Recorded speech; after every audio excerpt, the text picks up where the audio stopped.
Now we're going to start some new exercises. For the upper body, we're going to start with a push-up, and not just the old push-up you know from the Army and the videos and so forth, but we're going to use a Swiss ball. A word about Swiss balls. If you have one that's really squishy, you should probably see if you can get some more air in it. A really tall ball will make it more difficult for this exercise.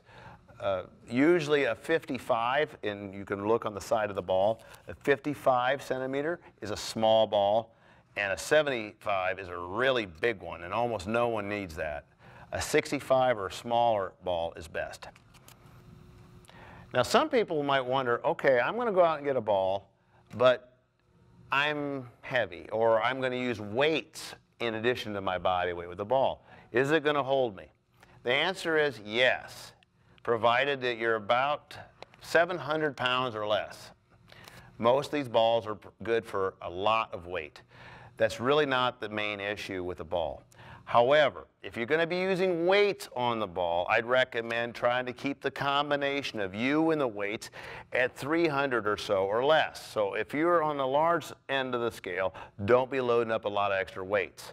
The main problem with a ball is having no sharp objects nearby. And I mean like the corner of a table, like a coffee table. A sharp edge with your weight against it will cause them to deflate.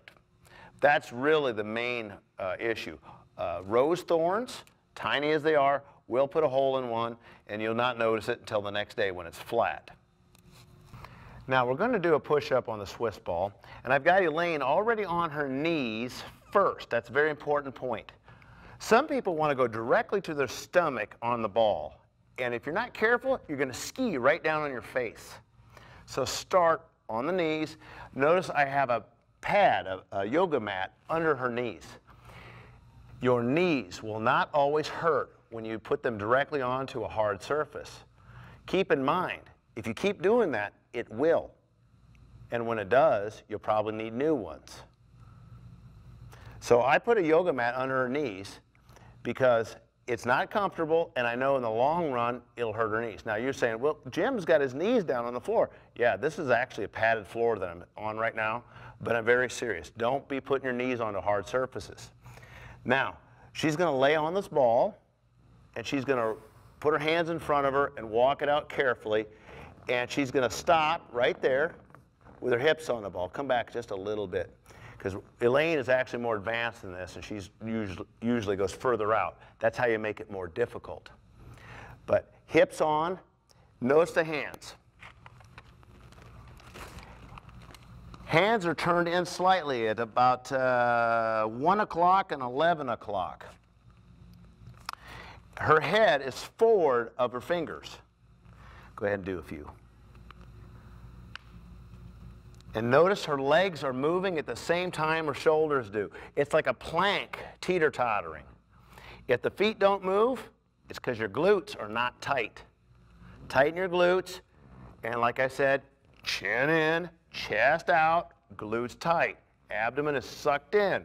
She's got it all going here. That's perfect. To make it harder, you can stop now. Go ahead and walk it back. Walk it back. Reach for the floor with your toes and back to the knees. Very good. Wait a moment at this point. Don't just stand up because you'll faint. So I've got her back on her knees on the pad, and now you can stand up. Difficulty is determined by how far out you go. In a moment, I'm going to show you a little bit harder version. For more information, visit www.walkkansas.org.